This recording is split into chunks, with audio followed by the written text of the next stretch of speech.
You're watching Time Warner Cable's local edition. This is the Sacramento Report, and I'm Jaime Garza, and joining me today is Assemblyman Ted Lieu from Torrance. Thank you for being with us today. Thank you. Very busy in Sacramento, and you have several bills that you are interested in trying to get passed with your colleagues, and one of them deals with DNA. We know how critical that is in terms of solving crimes. And what are we facing right now in terms of trying to process some of this evidence? Right. Well, you're absolutely right that DNA evidence is extremely important in not solving just regular crimes, but some of our most violent crimes, such as rapes and sexual assaults.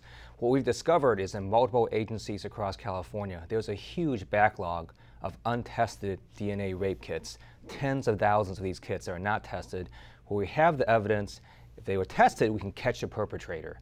Problem is, there's a 2-year statute of limitations to test these. Many of them are blowing past these 2-year statute of limitations, so the person is being set free. What my bill does is extends it to 5 years, allows these kits to be tested so that we catch the perpetrators and make sure they're convicted of the violent crimes that they committed. Is it that we don't have enough money in our local jurisdictions in order to process these large number of kits? Is that really what we're facing? Part of it is a funding issue. I believe part of it is a priority issue. I think we absolutely have to make it a much higher priority because these are some of the worst crimes in society. They're rapes and sexual assaults, and we have the evidence. We just need to get it tested, and then we need to convict the perpetrator. Any idea why you have such a short window? 2 years isn't very long, especially when you're dealing with these life and death crimes.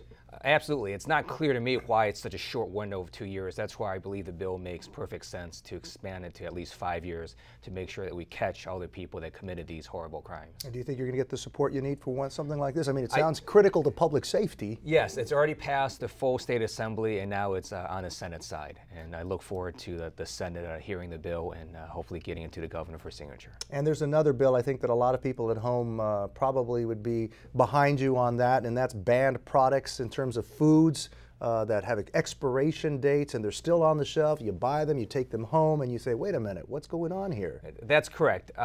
Because of these challenging economic times, we've discovered that some of these retail pharmacies, for instance, are selling medications and selling baby food that have blown past their expiration dates.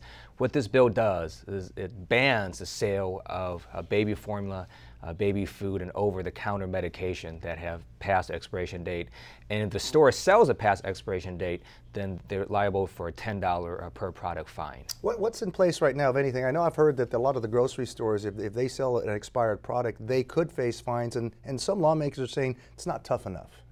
Well, they actually currently don't face any fines, so that's why I'm authoring this bill. And in terms of the toughness of it, I think it's a pretty strong bill. It just says you can't do this. And if you do it, you're going to have to face a $10 per product per day fine. That's a pretty extreme fine. Where does this come from, Assemblyman? I mean, is it a personal experience? Is it people in your district saying, you know what, I spent money on a product? Well, what it is, the California Attorney General has actually gone after one of the pharmacies and with a cease and desist order telling them to stop doing this because we see that some of these stores have stopped rotating their products because of challenging economic times. They want to try to keep selling these products even past expiration dates because frankly it costs money to take away products that have expired and you don't sell it to the consumer. One other thing I think that a lot of people have been talking about now for the last year and a half is mortgages, foreclosures. Right. It's pretty tough times out there and people are really struggling to keep their homes. Well, I'm very pleased that the Senate Judiciary Committee passed my Assembly Bill 260, which is a landmark mortgage reform act, and it bans some of the worst practices in the subprime mortgage industry, such as steering, which is when a mortgage broker would put a homeowner in a higher priced, riskier loan even though they had qualified for a lower priced, stable loan. We banned that practice.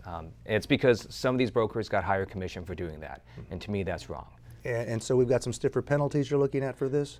Absolutely, and we also banned something called the negative amortization loan in this subprime field, which is a loan that's very risky, where the homeowner can't even pay enough in interest to cover the full cost, so the principal keeps growing the longer you have the loan. Boy, a lot on the table for you. Assemblyman Ted Lieu from Torrance, thank you very much, and best of luck on getting these bills through over at the Capitol and get those through there.